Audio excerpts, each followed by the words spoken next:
రేవంత్ సర్కార్ బీసీలను మోసం చేస్తుందని బీఆర్ఎస్ వర్కింగ్ ప్రెసిడెంట్ కేటీఆర్ ధ్వజమెత్తారు. స్థానిక సంస్థల్లో 42% రిజర్వేషన్ నుంచి బీసీ డిక్లరేషన్ వరకు అడుగడుగునా బీసీలను మోసం చేస్తోందని మండిపడ్డారు. మాజీ మంత్రి తలసాని శ్రీనివాస్ యాదవ్ ఇంట్లో అందుబాటులో ఉన్న బీసీ నేతలతో కేటీఆర్ సమావేశమై బీసీలకు కాంగ్రెస్ పార్టీ చేస్తున్న మోసంపై చర్చించారు. బీసీలను మోసం చేయాలనే దురుద్దేశంతో స్థానిక సంస్థల్లో 42% రిజర్వేషన్ల అంశంపై చిత్తశుద్ధి లేకుండా వ్యవహరించారని బీఆర్ఎస్ బీసీ నేతలు అభిప్రాయపడ్డారు. కొత్త చట్టం ఆమోదం పొందదని తెలిసి ఆర్డినెన్స్ పేరుతో కొత్త నాటకానికి కాంగ్రెస్ తెరదీసిందని ధ్వజమెత్తారు. కులగణన జీవో నుంచి గణన ప్రక్రియ వరకు బీసీల సంఖ్యను కాంగ్రెస్ పార్టీ కావాలనే తగ్గించిందని మండిపడ్డారు.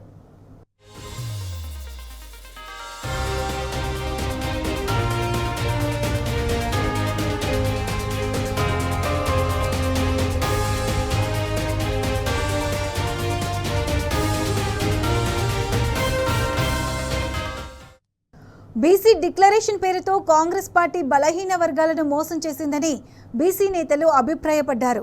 స్థానిక సంస్థల్లో బీసీలకు రిజర్వేషన్ ఇవ్వాలనే అంశంపై మొదటి నుంచి కాంగ్రెస్ పార్టీ చిత్తశుద్ధి లేకుండా వ్యవహరిస్తుందని మండిపడ్డారు. ఆ లోపాల గురించి ముందే కాంగ్రెస్ నేతలకు తెలుసు అని, కానీ బీసీలను మోసం చేయాలనే దురాలోచనతో కోర్టులను సాకు చూపి తప్పించుకునేందుకు రేవంత్ సర్కార్ ప్రయత్నిస్తుందని బీఆర్ఎస్ బీసీ నేతలు మండిపడ్డారు.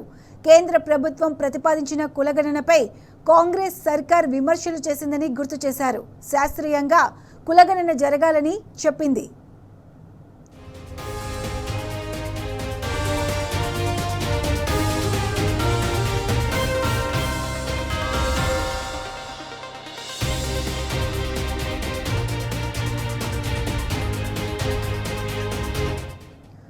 రాష్ట్రంలో చేసిన కులగణన లోపాభూయిష్టంగా చేశారని బీఆర్ఎస్ బీసీ నేతలు తెలిపారు. ఆ కులగణన సర్వేను జాతీయ రోల్ మోడల్గా చెప్పడం తెలంగాణ ప్రజలను మోసం చేయడమేనని వివరించారు.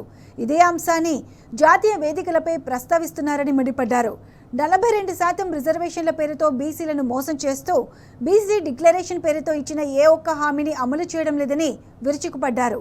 బీఆర్ఎస్ ప్రభుత్వం బడుగు బలహీన వర్గాల కోసం ప్రారంభించిన పథకాలను రద్దు చేయడాన్ని తప్పుబట్టారు.